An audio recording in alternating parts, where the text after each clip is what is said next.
Especialmente aquellos que habéis venido de Valladolid, de aquí de Medina. Y a nosotros nos es muy grato esta noche contar con la presencia de un hombre a quien considero personalmente extraordinario por múltiples razones, ¿no? En principio, yo quiero realmente mostrarle mi agradecimiento y reconocimiento público por la deferencia que el profesor Rodrigo Delgado tiene para con nosotros, puesto que cada vez que organizamos algún tipo de actividad, él realmente siempre está dispuesto a colaborar, ¿no? Y pienso que esta noche somos privilegiados, cuando somos un grupo reducidos por muchas razones que no es el caso explicar, pues vamos a tener con el profesor, diría que una lección magistral de un aspecto muy importante que él va a tocar. Y cuando realmente a mí me mencionó el título de su charla, Meditación y neuronas de paz, eso ya denota de antemano el enorme interés que él tiene con respecto a una búsqueda más profunda de esa paz, ¿no? Tanto es así que muchos de vosotros quizá conozcáis algunos de sus libros, como La felicidad, ¿no? Es un título muy sugestivo, o Mi cerebro y yo, donde el profesor Rodríguez Delgado realmente es uno de los mayores expertos a nivel mundial en el estudio del cerebro y la conducta, ¿no? Y él siempre habla con respecto a la neurobiología de la felicidad, es decir, descubrir los mecanismos cerebrales para que le lleven a uno a unos estados de mayor dicha y de mayor profundidad en lo que respecta a la vida, ¿no? Pienso que, sin extenderme mucho más, casi todos le conocéis, o bien por la televisión, o bien de haberle escuchado alguna entrevista en la radio, o bien alguna entrevista en algún medio de comunicación, ¿no? Así que él ha sido 22 años profesor en la Universidad de Yale, profesor de fisiología, y realmente, como digo, es un estudioso profundo del cerebro y del comportamiento del ser humano a base del estudio del cerebro, ¿no? Así que yo quisiera, profesor, agradecerte tu presencia aquí con nosotros, en compañía de tu esposa, a quien también saludamos, y quisiera que todos nosotros le diésemos una calurosa bienvenida con aplausos, ¿no?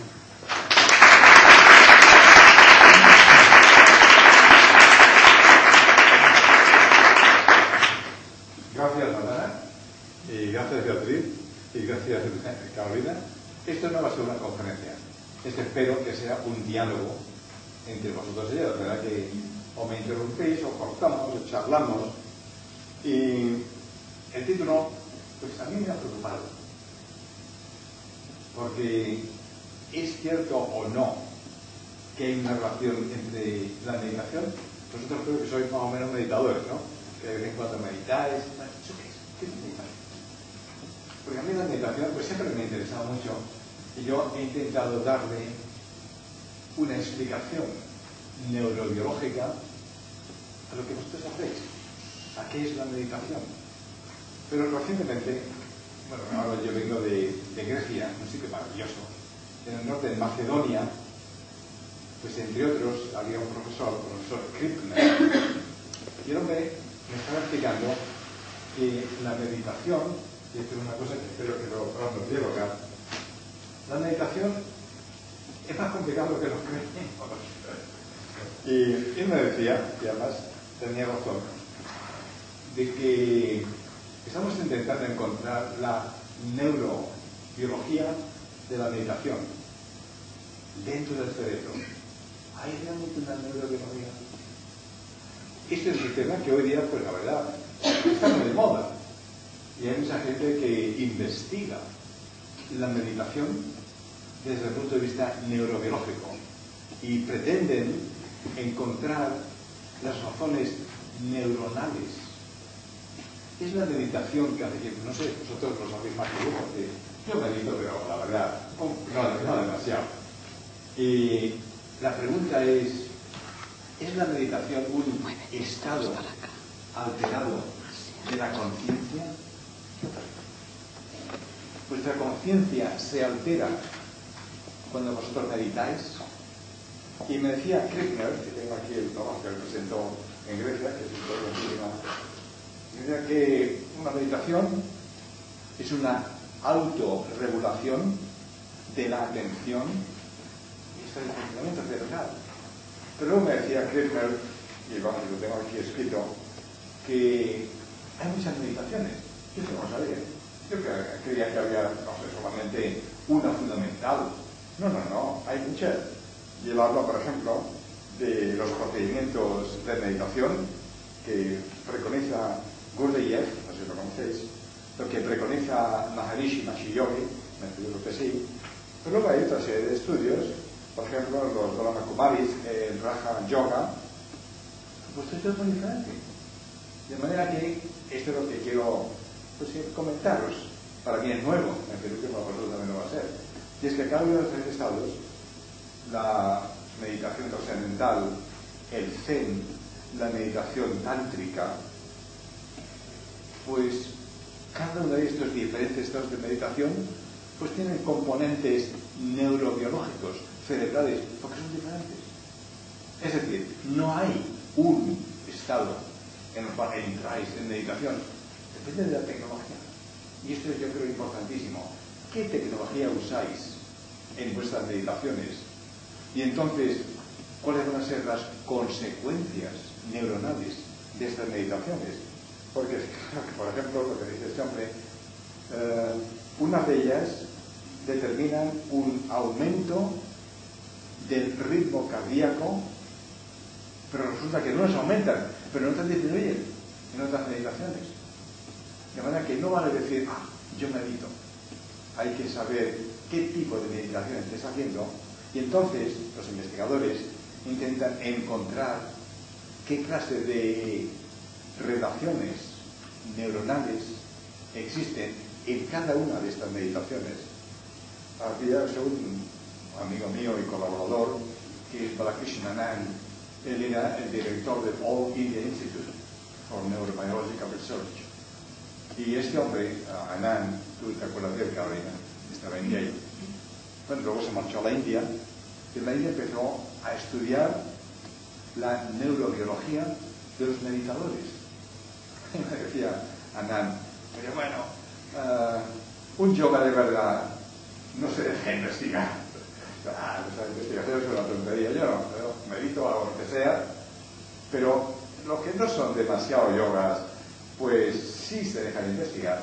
Y entonces Anand, uno de sus famosos experimentos, publicado en Science, hace ya bastantes años, bueno, eran varios sujetos los que le investigó, los ponía en una urna de cristal durante una semana, con un espacio muy reducido de aire, y le ponía sensores de temperatura, de cantidad de oxígeno, cantidad de anhídrido carbónico, temperatura corporal, electrocardiograma, electroencefalograma, un montón de sensores. Entonces, los poquitos yo estaba lleno de alambres por todas partes y electrodos por todas partes. Y decía, ¿esto no es posible? El hombre miraba esos aparatos y decía, este hombre ahora, en su urna de cristal, tiene, en vez de lo normal del oxígeno, que es un 20 o 21%, solamente tiene un 10% de oxígeno. Y el hombre está respirando tranquilamente. Esto no es posible, científicamente. Y luego miraba a otro sensor, en el anhídrido carbónico, pero si tiene un 8, un 9, un 12% de anhídrido carbónico, y tampoco está respirando más deprisa. Esto no es posible científicamente. No es posible, pero ahí están los aparatos que lo demuestran. De manera que a lo que estamos llegando ahora, y esto es lo que yo quiero conversar con vosotros, es que hay dos cosas. Una es el control neurobiológico que hacemos todos nosotros. Yo fundamentalmente pues soy neurobiólogo. Y otro es, pues no sé, quizás lo que hacéis vosotros, que sabéis poca neurobiología, ¿no? Del cerebro no sabéis mucho. Pero meditáis. Y entonces podéis cambiar quizás vuestro metabolismo, el consumo de oxígeno, la temperatura. Entonces fijaros que cada uno de estos, otro de los estudios que esta gente hacía, resulta que los meditadores tántricos les registraba la temperatura de los dedos, de la mano y de los pies. pues no eran exactamente lo mismo. Uno de ellos, la de las manos se elevaba y la de los pies disminuía, pero el otro, la de los pies aumentaba y la mano disminuía. ¡Pues qué lío! ¿Qué significa todo esto? Pues que hay estados meditativos que tienen un componente neurobiológico diferente. Y eso es lo primero que yo quería establecer ante vosotros. Que las investigaciones, muy interesantes, están muy bien, pero que hay que tener cuidado y hay que definir qué tipo de meditación hacéis. En Raja Yoga, o esto o otro, y que cada tipo de meditación puede tener un componente neurobiológico diferente. Esto es la conclusión número 1 que os quiero presentar ante vosotros. Y que entonces esto lleva a una, fijaros, pues una quizá unificación de este gran problema cerebro-mente. El cerebro es una cosa y la mente o el espíritu, o que queráis, es otra. Bueno, señor, ahora la ciencia actual está hacia una unificación de estos dos conceptos, y ahora me voy a meter en un problema muy gordo, que espero que vosotros me digáis, pues no señor, eso no es cierto, y es a intentar unificar, o mejor, definir consciencia, mente y cerebro. Bueno, es complicado. Y esto, y espero que vosotros me ayudéis.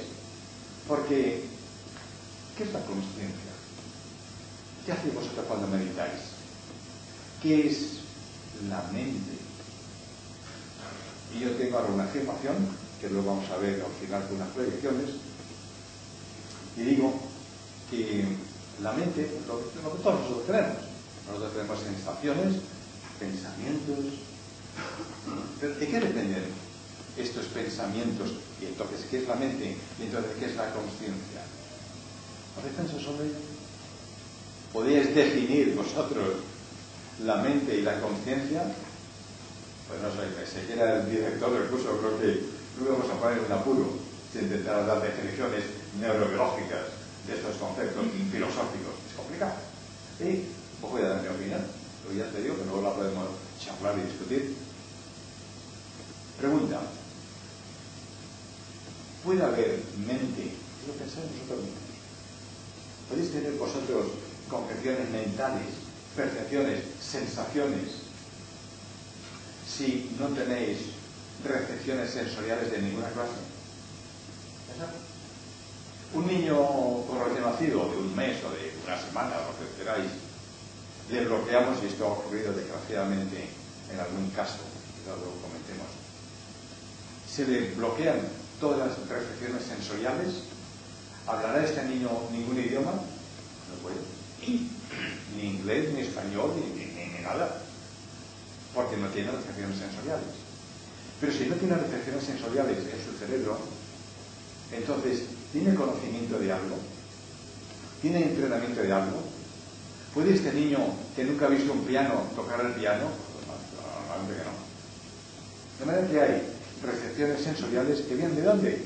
Pues del medio ambiente. Del medio ambiente. Caramba.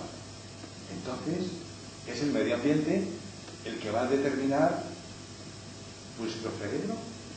Porque hay otro hecho, que esto es fundamental, y quiero que lo recordéis, y es que sin recepciones sensoriales, el cerebro no se va a desarrollar adecuadamente.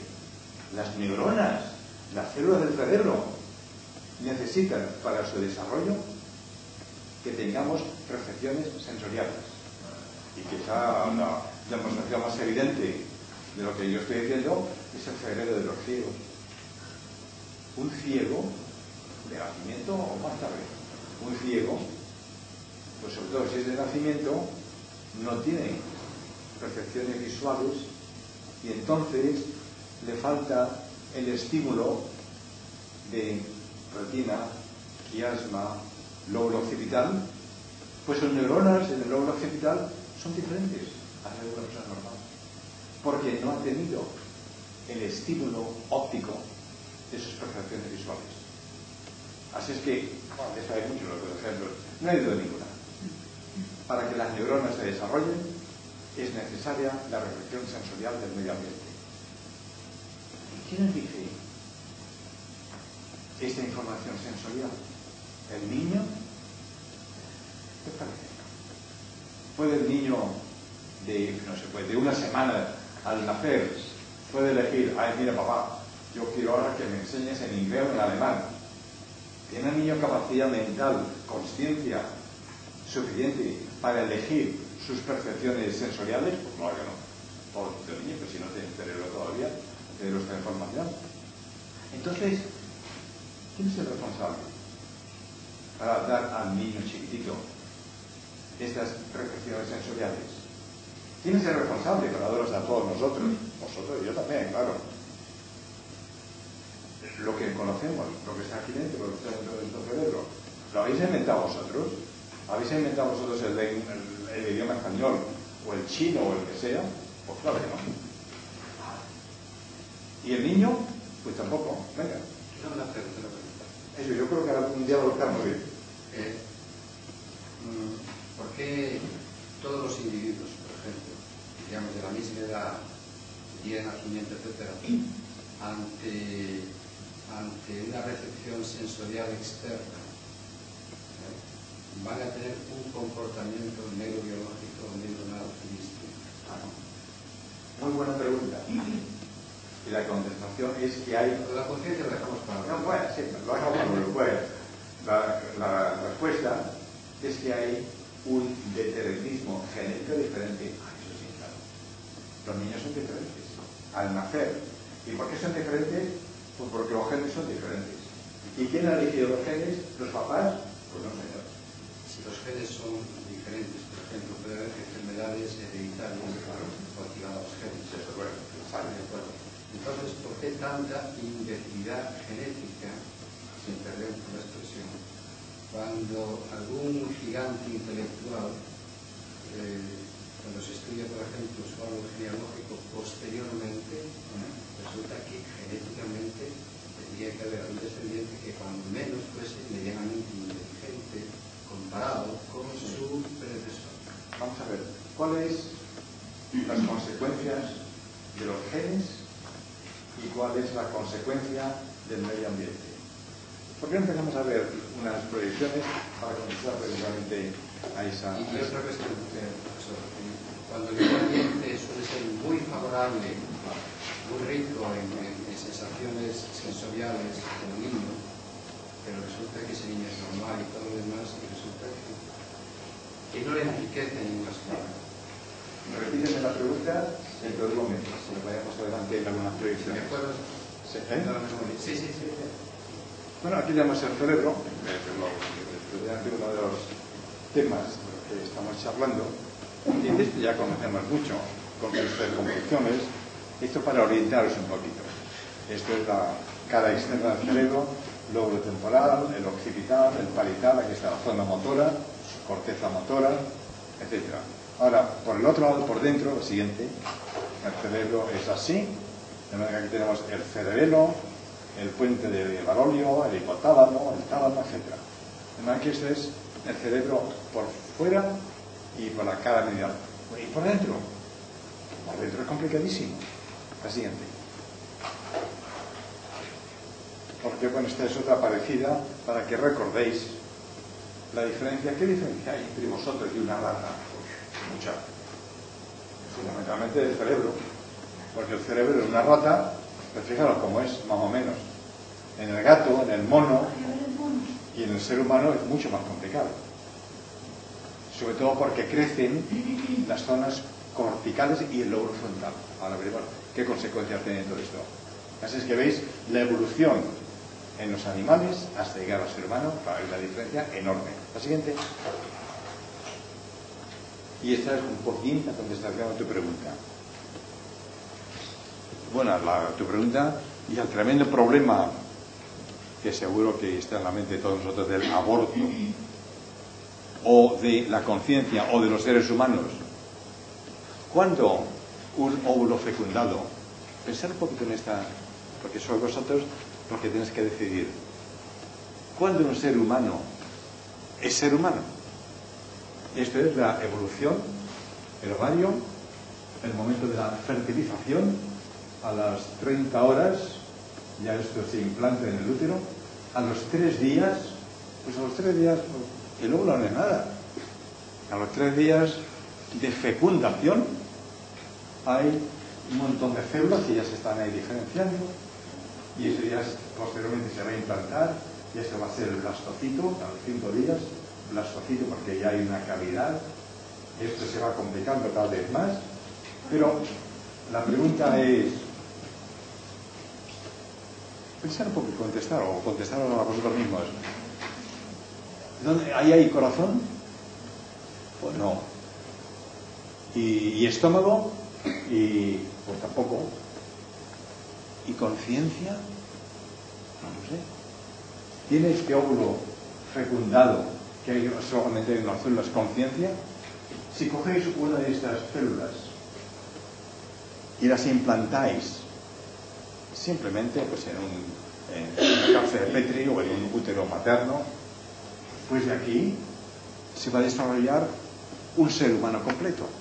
De manera que entonces en este momento aquí pues va a haber por lo menos 8, 9 o 10 seres humanos completos, porque es que la razón es que esto tiene una información genética completa, y aquí se está diferenciando, evolucionando la información genética que es completa de todos los cromosomas en cada una de estas células. Pero aquí ya no. En cuanto esto ya empieza a diferenciarse, vamos a ver lo siguiente. Entonces esto se diferencia cada vez más, y entonces ya unas células pues van a formar el telencéfalo, el cerebelo, yo qué sé, mucho más complicado. Entonces tenemos aquí 2 estadios. Uno de equipotencialidad. Las células son equipotenciales, y cada célula, en las 8 que está dividido el primitivo óvulo fecundado, puede originar un ser humano completo. Y luego hay un proceso de diferenciación, y entonces ya unas van a formar los ojos, la piel, van a formar, pero todavía no están formadas. Pregunta, y estoy ya intentando contestar a lo que Madara me decía. Bueno, y entonces, ¿qué función tienen los genes? ¿Y qué función tiene el medio ambiente?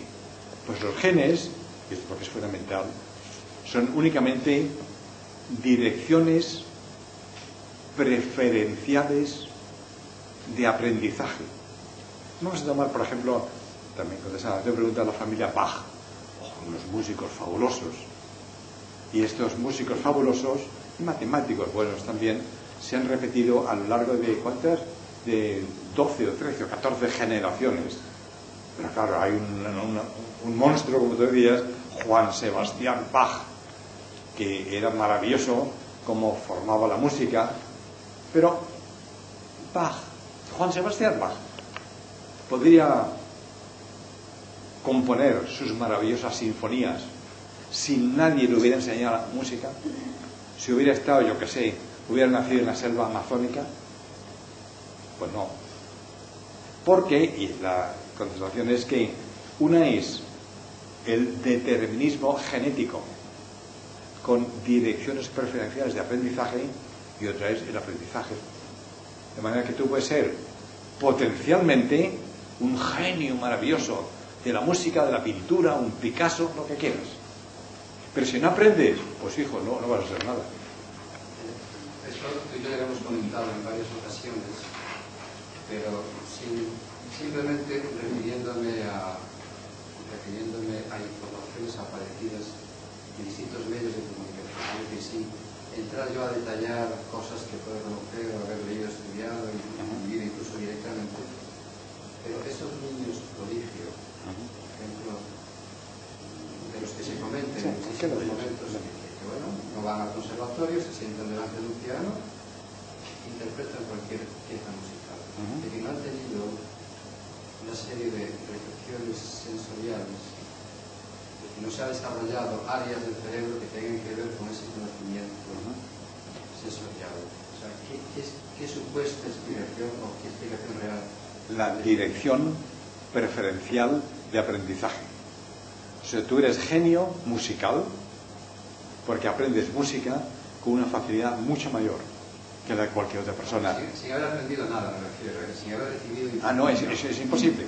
Si no has aprendido nada, ese niño no sabrá música. Y eso está plenamente demostrado, pues qué te diré yo, pues en las llamadas razas primitivas, esta gente no podría haber ahí genios musicales, pues probablemente sí. Pero como no han tenido contacto con un medio ambiente musical, pues esta gente nunca sabrán leer un score, nunca sabrán tocar un piano, si nunca lo han tenido. No, digo todo esto porque si hay casos documentados después. No hay casos documentados sin información sensorial, esto no es posible. Lo que ocurre es que puede haber una información sensorial elemental que por este genio neuronal genético, este niño puede desarrollar sus actitudes musicales o de cualquier otro tipo, mucho mejor que una persona normal, eso sí. Pero si no ha habido contacto ninguno con una información sensorial, ni el cerebro se desarrolla, ni el cerebro tiene la información suficiente. ¿Por qué no había genios musicales hace, dijéramos, 500.000 de años? ¿Tú crees que esta gente no tenía, algunos de ellos, potencialmente pueden haber sido genios musicales? Pues probablemente sí. Pero si el medio no era adecuado, esta gente nunca podrá tener un cerebro adecuado ni para nada. ¿Qué pasa ahora con el espacio exterior, con los ordenadores? ¿Tú crees que hace 100 años los cerebros no eran capaces de aprender a manejar un ordenador? Probablemente sí. Pero un señor que haya nacido hace 100 años, pues le va a costar mucho trabajo manejar los ordenadores. ¿Y por qué? Pues porque el medio ambiente no era adecuado. Así que esto hoy día está bastante sólidamente anclado en la ciencia, la diferencia entre determinismo genético y determinismo ambiental. Que lo que no es aceptable es preguntamos entonces, ¿qué es más importante? ¿Los genes o el medio ambiente? Mala pregunta. Los dos. Sin genes, pues no puede haber nada. Sin genes no hay cerebro, porque claro que no se puede desarrollar. Pero sin medio ambiente tampoco hay la capacidad cerebral. Y un momento, esto lo discutí también en Grecia hace poco, no aceptar el llamado error de la potencialidad. Uy, este niño va a ser un músico fundamental. No, señor. Si no tiene música, pues no va a ser. En potencia, hombre, en potencia puede serlo. Vamos a ver. En potencia, hombre, yo en potencia puedo aprender a hablar chino, ¿no? Pero si no está expuesto al chino, pues hijo, yo no voy a aprender chino en mi vida. Ni lo puedo hablar, ni lo puedo comprender. Yo tengo una potencia de, pero no la realidad de. Profesor, y otra cuestión, simplemente de pasada. Estas personas entonces que hablan lenguas, sin haber escuchado... No, sin haber escuchado, entonces ellos no pueden inventarse una lengua nueva, eso no. Científicamente... No, eso está muy demostrado también. Hay personas, yo incluso conozco a uno de ellos, sí, que en momentos determinados, lo mismo ocurre, otra cuestión también, por ejemplo, la personalidad múltiple. Hay personas que pueden tener hasta 10 personalidades distintas, claro. Donde yo tengo esta personalidad y repentinamente adopto otra personalidad y sí. E incluso hay casos muy estudiados donde una persona está totalmente de vida borracha y que no te preocupes, y cambia de personalidad y recobra la conciencia sin ningún tipo. Si hace, por ejemplo, una prueba de alcoholemia, no tiene alcoholemia. Sí. O sea, bien, dice, apoyando tu tesis, oye, vosotros protestad también, hablar, aquí todo el mundo interviene. No os decís a este hombre que ni a mí tampoco, que monopolice esto, no. Pero yo ahora voy a apoyar lo que Madana dice, y tienes razón. Porque puede haber diferentes personalidades, split personality. Es más, tienes todos los estudios de Sperry. ¿Qué hizo Sperry? Pues lo empezó en monos, pero luego continuó en seres humanos. Pues Sperry cortó la comisura interhemisférica, primero en animales y luego en seres humanos, para evitar problemas de transmisión epiléptica. Al cortar la comisura interhemisférica, el hemisferio derecho no tiene comunicación con el hemisferio izquierdo, porque les falta la comunicación que se hace a través del cuerpo calloso. Y entonces lo demostró primero en monos, pero luego en seres humanos. Les tapaba un ojo y decía, bueno, pues ahora, lo hice primero en monos, pues ahora mira, tienes ahí un cuadrado rojo, eso significa que te vamos a dar comida. ¡Ay, qué bien! El mono se ponía muy contento, le ponían el cuadrado rojo, le daban la comida, estupendamente bien. Le tapaba el otro ojo y le decía, mira, el cuadrado rojo significa que te voy a dar un choque eléctrico que te va a hacer polvo en los pies. ¡Uy! Tenía un miedo espantoso. ¿Qué es verdad? ¿Es recompensa o es castigo?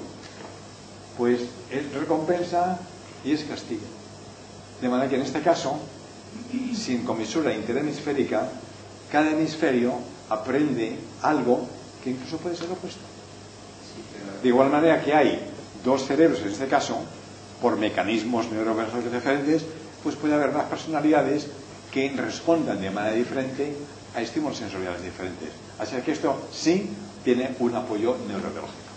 Claro, pero es que yo estoy hablando ya de personas que no tienen ningún tipo de alteración, claro, digamos, anatómico, fisiológico. Hombre, claro. Esta es una demostración dramática, hecha por Sperry, pero puede haber multiplicidad funcional. Pues es posible que sí. Bueno, no es posible, es que lo sabemos que existe. Así que en esto, las personalidades diferentes en un solo cerebro sí es posible y tiene razón neurobiológica. El aprendizaje de idiomas sin percepción sensorial, esto ya, amigo, esto ya es otra cosa. No, esto no tiene apoyo fisiológico, a mi juicio no es cierto. Tú dices, pues yo sí digo que sí es cierto porque conozco casos. Digo, muy bien, pues entonces vamos a dejar el tema abierto, sin prueba neurobiológica, pero con prueba de que tú dices que tú has visto casos, pues muy bien.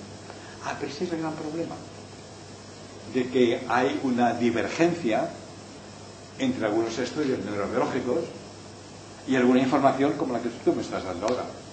¿Cómo vamos a resolver eso? Pues lo que yo creo que hay que hacer, bueno, por lo menos en mi posición, y creo que la de los yogas y la de otra gente también debe ser la misma, es que hay que estar abiertos. Es decir, pues no lo sé. En este momento esto no tiene explicación científica, que son todos los fenómenos del psi, de la percepción extrasensorial, de la comunicación telepática. Científicamente eso no es posible. Pero hijo, Anand demostró que lo que le dicen sus máquinas que tampoco es posible. Y sin embargo lo es. Porque el tío está ahí, es un yoga y está ahí respirando lentamente. Venga.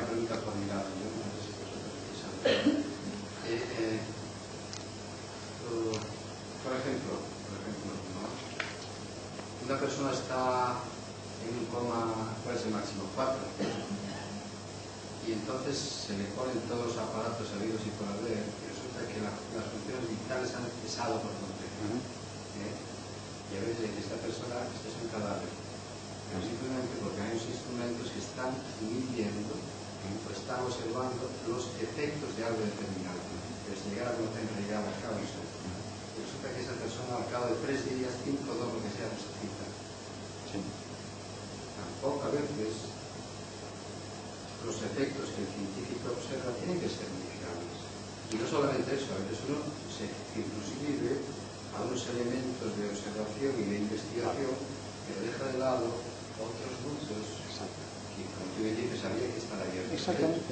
Y por último, normalmente uno estudia los efectos, pero la causa se desconoce. Es decir, yo puedo tener miedo y puede haber unas reacciones neurobiológicas determinadas, pero eso registra el efecto de una causa. Ahora, o puedo amar a alguien, pero el amor como amor tampoco se puede medir. Miren su reacción o su efecto, ¿no? Quiere decir que normalmente se estudian los efectos, pero llegado a la causa real, bueno, en unos casos sí, posiblemente, claro. Pero...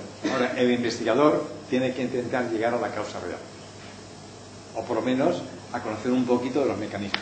Y simplemente para nuestra información, quizá, si puedes explicar brevemente, cuando tú consideres oportuno, esa diferencia que hay entre vosotros, los investigadores de fama mundial, los, no sé, unicistas o mecanicistas y los dualistas, ¿no? Cerebro-mente, mente-cerebro, como sostiene, puede ser, tú escribes este libro, Bunge, sí, Mario Bunge del Canadá, sí. Sí, bueno, como tú sabes, hay dos posiciones. Eso lo vamos a ver al final, que también con las diapositivas. Hay dos posiciones. Una, el monismo de Mario Bunge, que es un neurobiólogo y neurofisiólogo, fundamentalmente filósofo, que vive en Canadá. Mario Bunge, monista. El cerebro y la mente es una sola cosa, que luego hay propiedades emergentes. Eccles, que es premio Nobel de las personas más importantes del mundo científico, él es dualista. Él dice, no, el cerebro es una cosa y la mente, o el alma, o el espíritu, si quieres, es otra. Lo que ocurre es que los pueden converger o pueden ser divergentes, y entonces el espíritu puede conservarse y la carne, la materia, las neuronas destruirse. Posición dualista. Y hay otros, cuáles estoy yo, lo vemos al final, que yo digo, ni monismo ni dualismo, triunismo. El triunismo supone que hay percepciones sensoriales, que hay un cerebro que es el procesador, es más que procesador de información, y hay otras manifestaciones, pues, por ejemplo, que estás hablando o actuando. Si cualquiera de las tres falta, pues entonces la mente no se puede reconocer o no puede existir.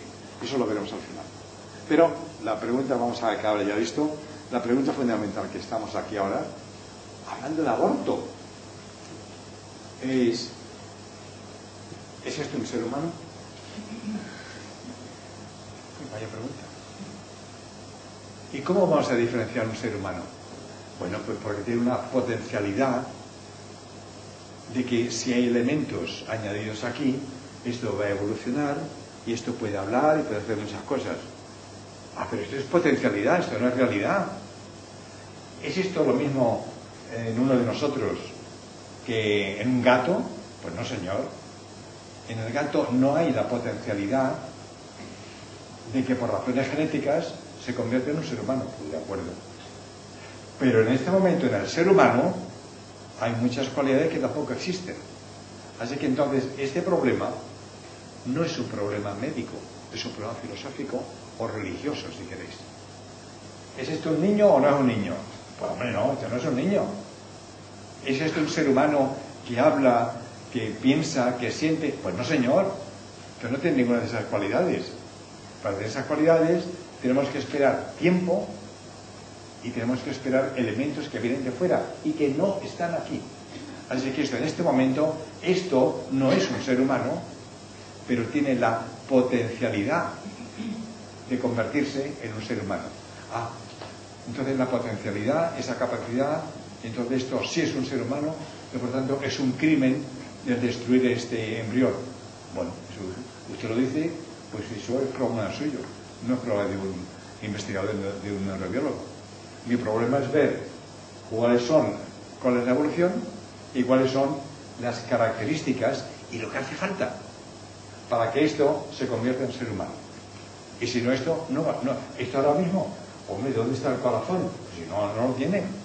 Y el cerebro, si no lo tiene. Y las sensaciones, y los pensamientos, y lo que quiera, pues si no lo tiene.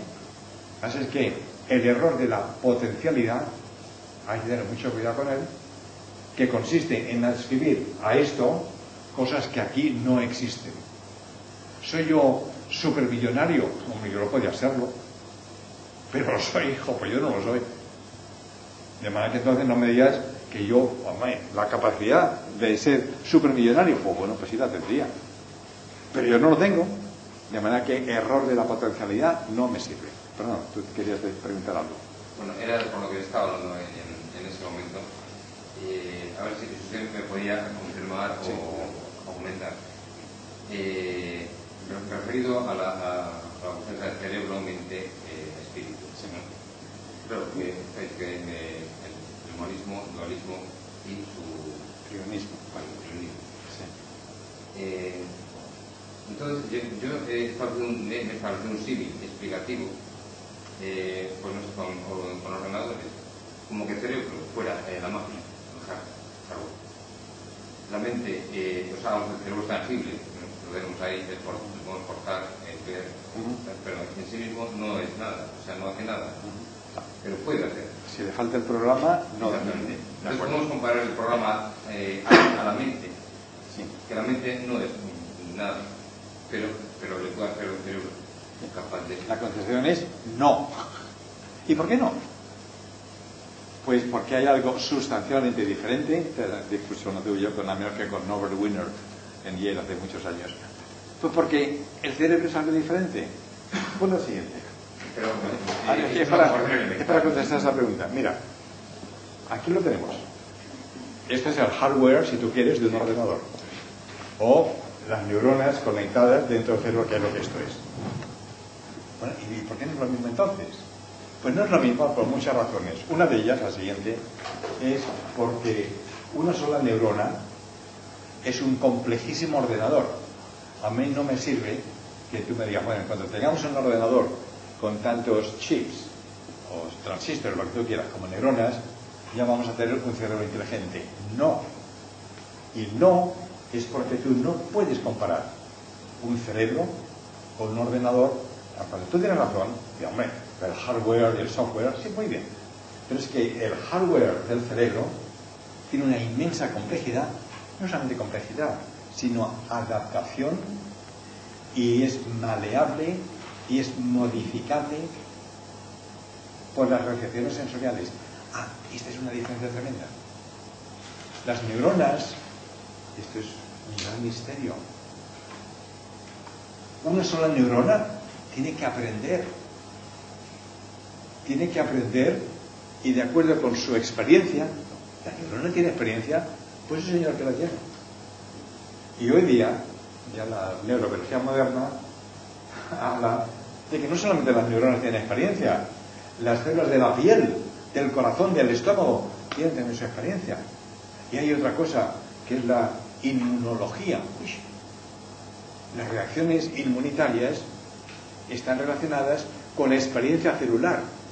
Entonces, el espíritu, la conciencia, todas estas cosas, quizá no sea solamente cerebral, neuronal, sino es de todo el cuerpo.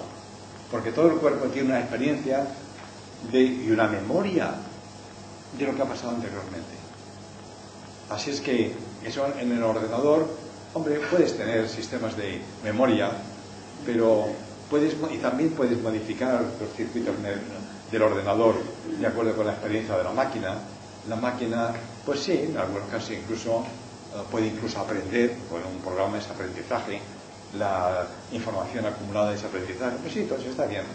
Yo no me refería a que fuera algo comparable o tal, sino a una simplificación. Sí. Claro. El papel que puede ocupar cada uno. Claro que sí. Ustedes hablan de la mente, pues, claro. la mente es el cerebro, sino que el cerebro es, digamos, la base donde va a correr la mente. Sí. Esa que le proporciona. Esa comparación la hacéis, sobre todo lo que entendéis de máquinas y ordenadores, pues es un lugar común. No. Hay mucha gente que sí que lo hace, que compara el ordenador y el software y los programas con el cerebro y la mente. Pues bueno, bien. Y me ha gustado mucho su tercera parte. Como que tanto ordenador como programa, llegando todo explicable, son la misma cosa, que sería el espíritu. O sea, pues tanto uno como otros son. Pues en cierto modo sí, pero este va a ser el final de lo que yo quiero comentar ahora. Que vamos a dejar. Vuelven a hacer, por favor, esa misma pregunta cuando hablemos al final. Había otra. Perdón un momento, que había alguien que por ahí me quería. Sí, a ver. Venga.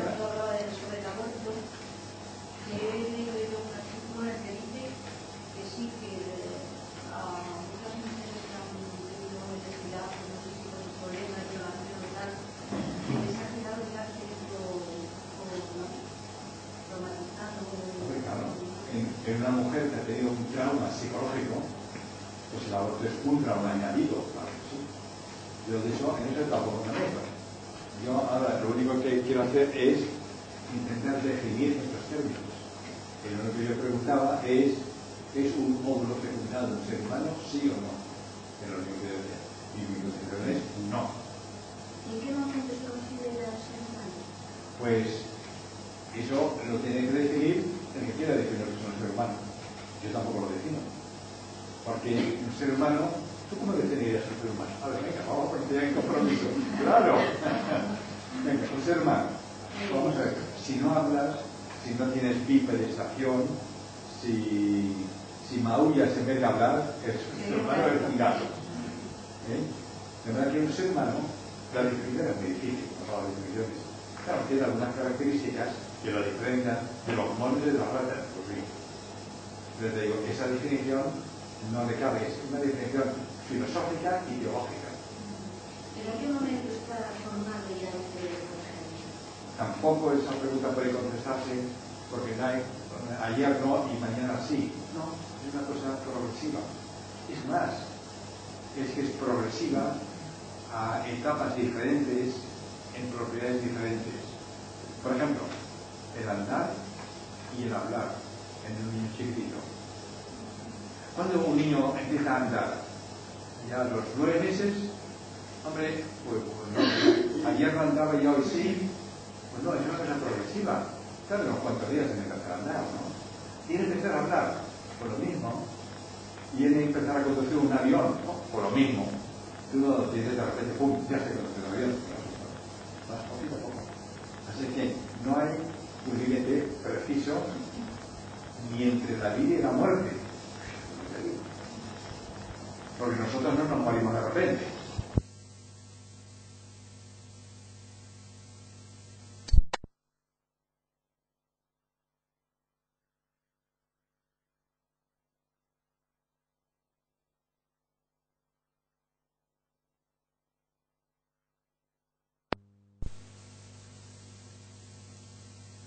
La inteligencia y cómo se podría alimentar y cómo se destruye esa, por ejemplo, tal cual la neurona. Bueno, fundamentalmente es el concepto antiguo, es que el cerebro era un procesador de información. La información que le llega al cerebro se procesa, se cambia, se almacena, se expresa con conducta. De manera que hay cosas diferentes.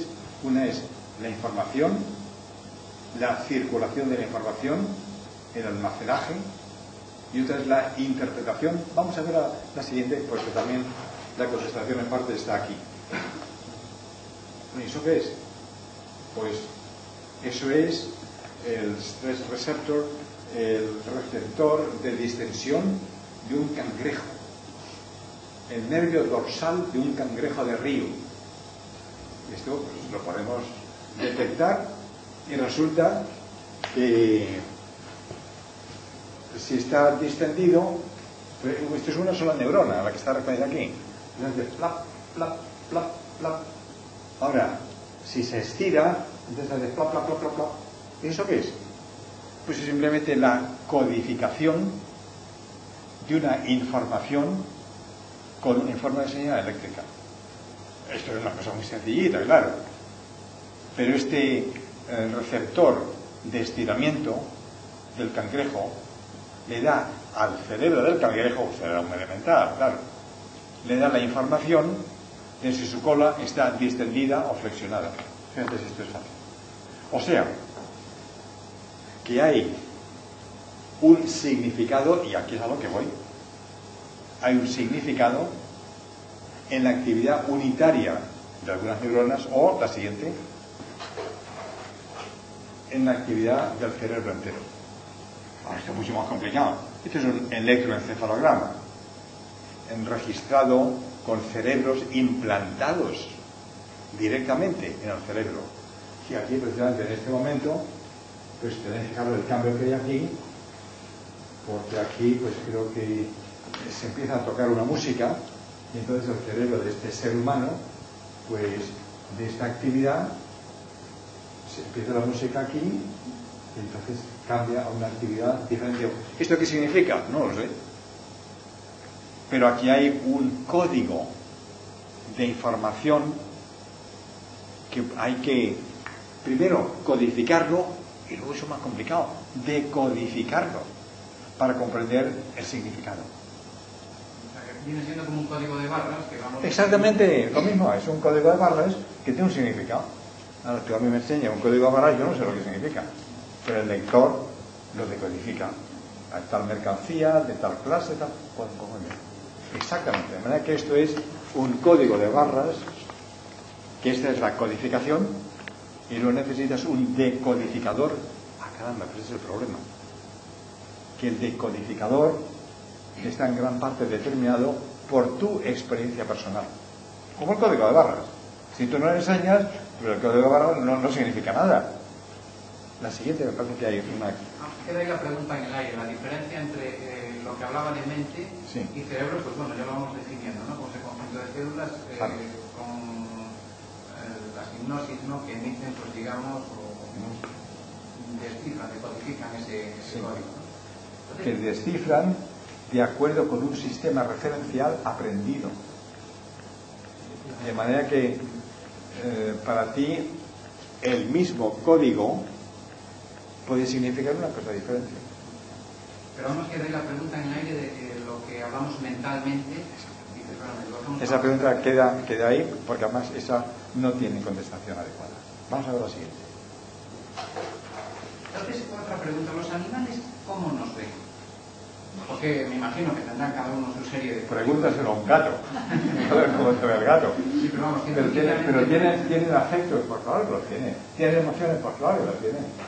Pero ¿cómo el gato interpreta a la persona? El gato y la cultura es diferente. ¿Tú crees que tú tienes la misma interpretación que, por ejemplo, un occidental, o un oriental, o un blanco, o un negro? Ahora una cosa que se está discutiendo mucho, ¿dónde era ayer? Antes de ayer me preguntaban de Tribuna, no sé, una de estas revistas, porque hay una cosa, ¿cómo se llama el libro este en Norteamérica? Brain and Spirit, o una cosa así, cerebro y espíritu. Sí. Y es que ¿son los negros iguales que los blancos? Esta es la pregunta que se hace ahora en Norteamérica. Ha hecho mucho ruido. No, los negros son inferiores. Pues no, señor. Y más mi contestación era que son inferiores. No, es que está determinado estadísticamente. Porque tú le das un test a un negro y entonces su coeficiente mental pues es, por ejemplo, de un 80, y el de un blanco pues es de un 95, 100 o 120. Ah, el negro es inferior. Pues no, señor. Eso está, la aplicación es que eso está determinado porque las pruebas han estado hechas por los blancos, de acuerdo con la civilización blanca. Tú dale a un salvaje del Brasil, pues será mucho peor. Pero que el salvaje del Brasil te haga un test a ti, como antes, pues tú vas a tener un 25 o yo que sé, o peor todavía. ¿Comprendes? De manera que el sistema referencial, la decodificación, exactamente, está determinada por tu sistema referencial, tu experiencia personal, que especialmente tu personalidad. ¿Tú por qué eres buena persona, mala persona? ¿Tú eres una persona, eres moral o eres inmoral? Pues depende de lo que has diseñado. Espera, ya voy a contar una tontería, pero una historia. Los gitanos les enseñan a robar. Y usted, aquí algún gitano. Y entonces, la moralidad, el buen gitano es el que roba. Pues el payo es tonto que le han robado. Pues bueno. ¿Es eso verdad o mentira? Pues ni verdad ni mentira. Depende del sistema referencial. ¿Cómo? Entonces, en el caso de personas que tuvieran el mismo capacidad, en el caso de un... Además habla que si no la gente no se entera. Como en el caso de un secundario, pues tendrían la misma información genética. Como en el caso de los clones. ¿En el caso de? Si se desarrollaran en el mismo ambiente, tendrían la misma creación, la misma... Claro. Pero es que el potencial genético no es igual, ni siquiera en los gemelos univitelinos, cuidado. De manera que la capacidad de aprendizaje es diferente. Y el mismo ambiente no se ve de la misma manera por una persona que por otra. No, aquí lo estoy viendo de una manera, y no sé, y a lo mejor pues tú estás viendo este grupo de otra. Este grupo de gente que viene de, yo que sé, de Vigo, de Zaragoza, o de donde sea. Pero esto, mi percepción y mi interpretación de vosotros es diferente de la que va a tener Madonna o cualquier otra persona, ¿no? De manera que el sistema referencial, que está determinado por nuestra experiencia, es diferente en cada persona. Y eso entonces depende la decodificación del código de barras que se describe. ¿Está claro o no? Si no, sigue preguntando. En el caso de que bueno, no es el caso, ¿no? Pero que si se escribieran más en determinado comportamiento de solamente hay dos elementos. Y eso, no sé, yo lo digo, pero decirme que eso es mentira, puede ser. Yo digo, solo hay dos elementos: el código genético y el código formativo, y nada más. ¿Eso es verdad o no? Esa es mi posición. Y claro, lo que ocurre es que entonces, esto ya simplemente para dar una explicación un poquito relacionada con lo que tú preguntabas, aquí hay una recepción sensorial de manera muy elemental. Entonces, aquí hay una codificación que está determinada por un proceso de codificación que en los seres humanos está fundamentalmente en el sistema límbico. Entonces esto determina pues un almacenaje en la memoria, que es la memoria de corta duración. En la memoria de corta duración, si no se repiten las cosas, se olvidan enseguida, porque no pasan a la memoria de larga duración. Por ejemplo, el número de teléfono 302-9957. Bueno, se aparece en mi teléfono. Pero si es el otro, el teléfono de aquí del Castillo, pues yo no me acuerdo cuál era. Ya me lo han dicho 2 o 3 veces. Se me olvida. ¿Por qué se me olvida? Pues porque no me lo repito. Y como no lo repito, no lo tengo circulando en mi memoria de corta duración, y entonces esto no pasa a la memoria de larga duración. A ver, la siguiente está... para que comprendamos esto, perdón, es muy técnico, pero cuando sea muy técnico, que tengas un poquitín de idea de que realmente qué pasa en las neuronas. Pues mira, en las neuronas hay neurotransmisores, y estos neurotransmisores abren o cierran los llamados canales de sodio, de potasio y otra serie de canales que están en la membrana neuronal y que son decisivos para que la neurona funcione y se excite. De manera que aquí, si hay un neurotransmisor que excita, esto es la membrana neuronal, se abre un poro y a través de ese poro, pues entonces el sodio entra dentro y el potasio se marcha afuera. Luego esto se cierra y al cerrarse se restablece el equilibrio con consumo de energía de una serie de materiales, vamos a meternos en ellos. A ver la siguiente, es una cosa parecida, pero además con más detalle. O sea, aquí hay un punto receptor y lo que ocurre es que se libera el neurotransmisor y al liberarse entonces hay un cambio en la permeabilidad de la membrana y por lo tanto un cambio eléctrico. En la siguiente tenemos una cosa parecida. Aquí está este poro cerrado, se libera el neurotransmisor que está aquí, se libera, entonces el poro se abre, el canal, y entonces el sodio entra y el potasio sale. En la siguiente. O sea que estamos hablando de un proceso energético-químico. Exactamente, energético-químico. ¿Y cuáles son las sustancias fundamentales? Pues, vamos, no meternos tampoco en demasiadas complicaciones, pero bueno, la norepinefrina, la serotonina, la acetilcolina y otra serie. Hoy día hay de lo menos, yo que sé, 40 o 50 neurotransmisores. Pero esto tiene ahora algo muy práctico para todos nosotros. Entonces, ¿qué diría yo? La madre me decía, el amor. ¿Qué es el amor? ¿Qué es la depresión? ¿Qué es la ansiedad? ¿Qué es la agresividad?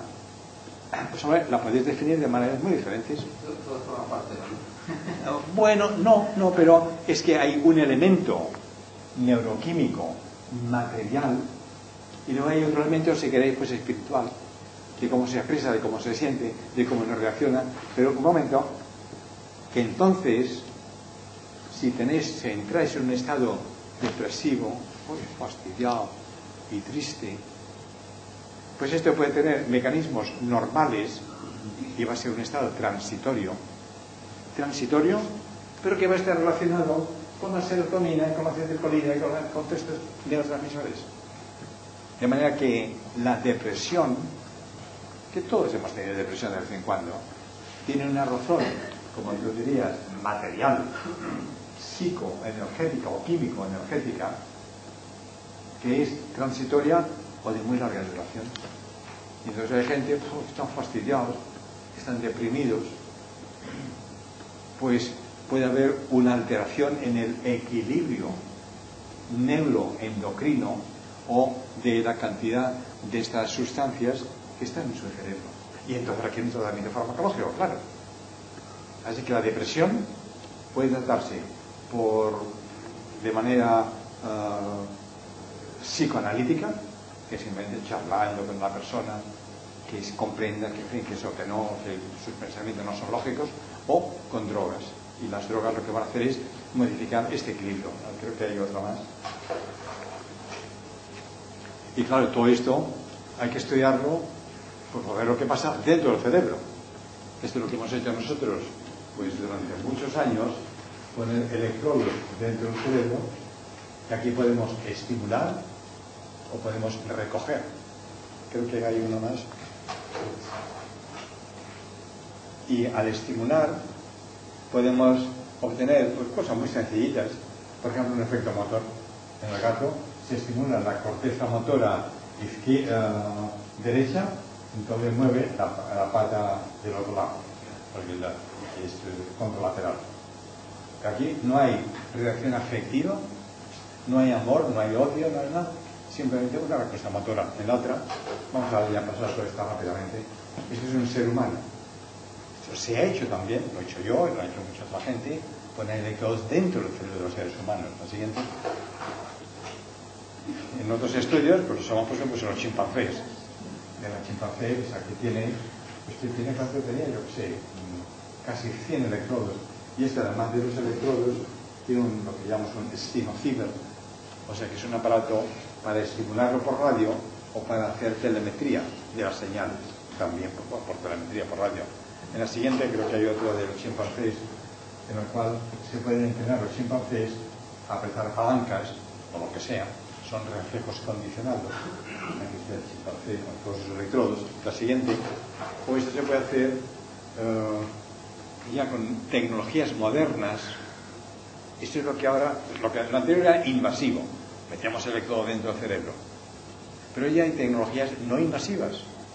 Esa es la nueva era hacia el futuro, en la cual lo que estamos viendo es qué ocurre dentro del cerebro, que son cortes del cerebro, pero hechos por ordenador y automáticamente y sin tocar al enfermo. El escáner o cualquiera de estas, el PET, cualquiera de estas tecnologías. Y entonces vemos cuando se le da un tono de percepción subjetivo, de percepción analítica, ¿qué ocurre con el cerebro? Pues hay cambios diferentes. No nos vamos a meter en detalle, simplemente para que sepáis que hoy día hay ya técnicas no invasivas para conocer qué ocurre dentro del cerebro en estados de conducta diferentes. En el siguiente vemos lo que decíamos antes, de que el cerebro derecho y el cerebro izquierdo es diferente, y esto es incluso una diferencia sexual. Las mujeres tienen un cerebro derecho más sensitivo que los hombres, tienen conexiones interhemisféricas entre un cerebro y otro que son diferentes que las de los hombres. Y hoy día hay un aspecto apasionante de la llamada neurobiología sexual. Creo que la siguiente hay una imagen de esto, en el cual uno es de hombre y otro es de mujer. Hay diferencias neuronales que explican la conducta y la sensibilidad diferente en mujeres y en hombres. Esto es también una cosa en pleno desarrollo actual, lo que se llama la sexualidad neuronal. De igual manera que hay una diferencia evidente en el cuerpo, hay una diferencia en las neuronas. Y esta diferencia neuronal, este punto y este punto, esta diferencia neuronal explica científicamente las diferencias mentales de sensibilidad, de ternura, de percepción, de interpretación entre hombres y mujeres. Esto es transracial. La siguiente, y vamos a acabar aquí, es que claro, todo esto es una cosa de percepción, pero la percepción es algo, sí, depende de la cultura, de la enseñanza, pero hay algo muy raro, y es que el cerebro forma sus propias imágenes. La pregunta aquí, que os hago a vosotros, ¿cómo es este ángulo? ¿Está metido para adentro o saca para afuera? Fíjate, esto es uno de esos trucos clásicos de la psicología. Pues depende de lo que tú hagas. Yo ahora hago escribiendo para afuera. No, hago escribiendo para adentro. Qué cosa más rara. Pero si la sensorial es la misma, entonces hay algo que es nuestro cerebro, el que interpreta con un gestalt, con una imagen de conjunto, interpreta la percepción sensorial. Esto nuevamente es interpretación, pero ya es un poquito más complicado que el código de barras. Porque además del código de barras, que sigue existiendo, porque hay una codificación de esto, hay una elaboración mental que la misma imagen puede haber de una manera o la de otra. La siguiente, ya vamos a acabar ahora con las proyecciones. Y claro, todo esto para intentar verlo de una manera lo más natural posible, pues teníamos una isla, en la isla de Hall, que es lo que veis aquí. En una isla, ahí teníamos un grupo de gibones. La siguiente, esos gibones estaban instrumentados con radioestimuladores y teletransmisores. Entonces, esta es la isla de Hall, todo esto es una isla preciosa en las Bermudas. Entonces aquí pues veíamos qué ocurría cuando se estimulaba. La siguiente, este es para que veáis más en detalle. La siguiente. Y aquí los animales estaban, algunos de ellos, instrumentados o condicionados. Por ejemplo, aquí lo estamos condicionando con este bambú, le dábamos comida, entonces ellos venían a tomar la comida. Entonces ya veis que aquí los experimentos están hechos con los animales de libertad y los investigadores enjaulados. Es la cosa opuesta a la que hay habitualmente. El animal se enjaula, el investigador corre, ¿qué no? Máquina al revés. La siguiente. Y luego todo esto se ha aplicado, ahora ya voy muy rápido porque ya quiero acabar. Esto se ha aplicado en enfermos, un enfermo mental que tenía, ¿cuánto? 21 electrodos dentro de su cabeza. Aquí, no sé, están los terminales ahí. La siguiente, tenemos el desarrollo ya más reciente, que en vez de electrodos yo pensaba, no podíamos construir de la misma manera que hay marcapasos de corazón, un marcapaso de cerebro. Es mucho más complicado, sí, pero es posible. Este que veis aquí es el marcapaso cerebral desarrollado por nosotros, primero en Yale y luego en Madrid, que se utilizó primero en monos. La siguiente, en el cual ya, claro, está todo implantado y no se ve nada. Ya no hay electrodos, todo está bajo piel. Y luego también la siguiente, en seres humanos, este chico fue un ser humano con un marcapaso cerebral, está abierto tampoco, no se ve nada. La siguiente. Y entonces ya, aquí ya estamos ya al final, y ya es un problema biológico, filosófico. ¿Puedo hacer una pregunta rápida? Venga, rápida. Sobre transmisión de pensamiento. Sí. Mi madre, por ejemplo, tenía yo unos 2 años, estaba en la columna. No me caí por las escaleras abajo. Y ella me dijo, cayó un niño, dejó todo y vino. ¿Hay algo sobre transmisión? Científicamente es un problema muy complejo. Es el llamado, quizá, segundo sistema de comunicación interneuronal, que está relacionado con los glicosaminoglicanos, y perdón por la palabrita. Pero en fin, son cosas ahora en desarrollo, en estudio. Es posible, estamos abiertos. Parece que hay unas fuerzas entre madre y el hijo, una puede fuerza. Ser, bueno, sí, puede ser. Hay algo de eso, ¿no? Es posible, pero científicamente eso todavía no está confirmado. Ahora, ahí quizás esté, pues, o aquí, o un elemento más que nos falta. Porque entonces la explicación de todo, y de nosotros, de nuestra personalidad, ¿qué somos nosotros? Bueno, pues somos materia, no hay ninguna. Esto es material. Somos energía. Pero luego no somos información, que es lo que tú decías, que los programas, pues muy bien. Pero esto no lo sé yo, si es verdad o no.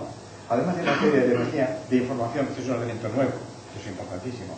¿Existe otro que es información inteligente? O sea, podemos añadir aquí un elemento más de inteligencia. La siguiente. No lo sé. La siguiente. La teoría de Rupert Sheldrake de los campos mórficos podría entrar ahí. Bueno, o también de la procesamiento de datos en paralelo. En fin, hay muchas posibilidades, sí. En el aire. Sí, está en el aire. Sí. Pero esto es lo que ahora yo quiero que penséis un poquito. Entonces vosotros, ¿quiénes sois vosotros? Pues bueno, yo tengo mi propia identidad y tú la tienes la tuya, todo el mundo tiene nuestra identidad. ¿Esa identidad qué es? Pues en esa identidad hay elementos que persisten, pero hay elementos que cambian. La siguiente. Los elementos que persisten, pues hombre, ¿tú qué tenemos? Pues una cabeza y dos orejas y una nariz, pues, claro, y las huellas dactilares y las orientaciones genéticas, bueno, muy bien. Lo que decíamos, el desarrollo preferencial, el aprendizaje preferencial, que son elementos que sí, persisten. Y el niño chiquitito, pues tiene sus huellas dactilares, son las mismas que tenemos ahora nosotros. Elementos persisten, elementos estables. Pero al siguiente, hay elementos que cambian. ¿Tiene el niño chico el mismo tamaño del pie que el vuestro? Pues no, claro. Eso va a cambiar enormemente. O sea, el cuerpo se desarrolla de una manera enorme. Esto es sorprendente. La renovación orgánica. Ay, que yo soy estable. Pues no, señor. ¿Cuánto tiempo tarda mi sangre, la sangre en las venas? ¿Cuánto tiempo tarda en renovarse? Un mes. Los glóbulos rojos míos, o lo puesto igual, claro. A mí no me duraban un mes. Al cabo de un mes, pues en el bazo, en el hígado, en otros sitios, la médula ósea, se renuevan. Soy diferente. Hombre, ¿y mis huesos? ¿Mis huesos son siempre lo mismo? Pues no, señor. El calcio de los huesos, pues se renueva, pues no sé, durarán meses, quizá. Pero ahora el calcio de los huesos que todos tenemos es diferente del calcio que teníamos cuando teníamos 20 años. Pues, y no digamos los viejos. Los viejos las cosas se van cambiando, pero y la senilidad, tremendo. ¿Y la evolución mental? ¿Vosotros pensáis lo mismo ahora que cuando teníais 5 años? ¿Y los amores? ¿Son vuestros amores los mismos a los 15 o 20 años que a los 50? Pues no. La siguiente. Entonces, esta es la pregunta tremenda que yo me hago a mí mismo y que vosotros lo podéis hacer. Es una pregunta muy lógica. Una pregunta muy lógica. Claro, exactamente. Por eso la traigo aquí. Yo no soy ni yo, no soy ni yo. Exactamente. Entonces, ¿quién soy yo? Entonces, yo no soy el mismo que yo era ayer. Yo no soy el mismo que yo voy a ser mañana. Pero con una cosa, y cuidado con las preguntas yódicas. ¿Sí? Porque entonces aquí hay un elemento esencial. Es posible que hay un cambio a través del tiempo, es posible. Pero hay un objetivo, hay una inteligencia, hay una motivación, y esto es lo que tiene que persistir en todos nosotros. Cuidado. Y esto, y con esto ya estoy casi acabando, lo que yo creo que necesitamos es, con todos los elementos filosóficos, biológicos, con todo lo que queráis, hay algo importante y trascendente en todos nosotros. ¿Qué es nuestra motivación? ¿Qué es nuestro futuro? Mira, me habéis invitado aquí al Castillo de la Mota y estaba pensando, estaba meditando, si queréis, acerca de la trascendencia. ¿Cómo se llama el libro este de los fantasmas, los fantasmas de los castillos? ¿Cómo se llama este de Fernando? De Plaza. No sé si lo conocéis. Es un libro muy curioso. Los fantasmas. Hay fantasmas. ¿Os habéis dado cuenta de los fantasmas del Castillo de la Mota? Uy, está lleno de fantasmas. No he ido de día. Y el espíritu, yo siento aquí el espíritu de los reyes católicos, o de la pobre Juana la loca ahí encerrada, yo que sé dónde. O sea, hay algo histórico de hace ¿cuánto? 4 o 5 siglos, pero que está aquí ahora, en las paredes. Estas paredes han visto tanta historia, tantas cosas que han pasado. Entonces, ¿dónde están los reyes católicos? Todos se han desaparecido, se han muerto, su carne se ha desintegrado, sus neuronas no existen, pero persiste su memoria. Pues claro que sí, en los libros y en este castillo de la Mota. Entonces, hay algo trascendente en la realidad y en todos nosotros. Y eso es lo que nuestra inteligencia puede aumentar cada vez más, la trascendencia de nuestras vidas. A través del yoga, bueno, es un procedimiento, es una tecnología, pero cuidado, que esa tecnología tenga un propósito, tenga una dirección. La dirección quizá puede aumentar la trascendencia, esos ejercicios tan maravillosos que vosotros hacéis, que yo no lo sé hacer.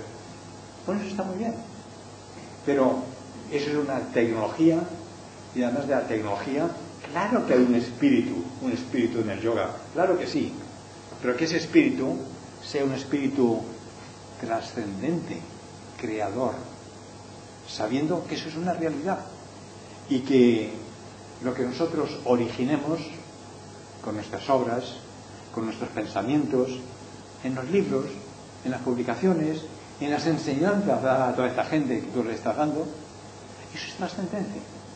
Y entonces, y usted perdone, cuando este hombre ya no exista, pues algunos de vosotros, yo tampoco, claro, algunos de vosotros vais a seguir existiendo, y que la memoria de esta gente va a persistir viva en muchos de nosotros.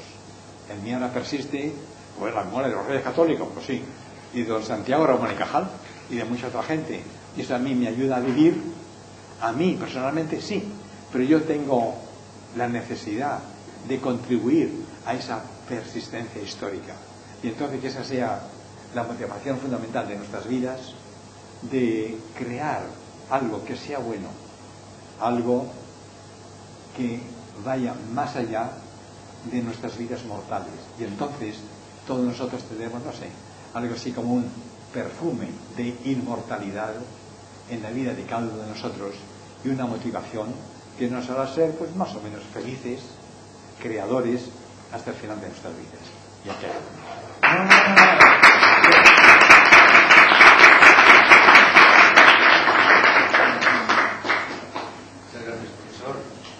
que aprendamos todos, ¿no? Maravilloso, maravilloso. Tienes que firmar los libros tuyos también. Muy bien, pues agradecer una vez más al profesor su presencia con nosotros, y bueno, ya tendremos otras ocasiones de contar realmente con su sabiduría, ¿no? Es algo extraordinario. Muy bien, pues vamos a tomar ahora un poco de sabiduría. Sí, sabiduría corporal, ¿no? Esa que no permanece. Eso. Muy bien. Libros no se fueron. No, lo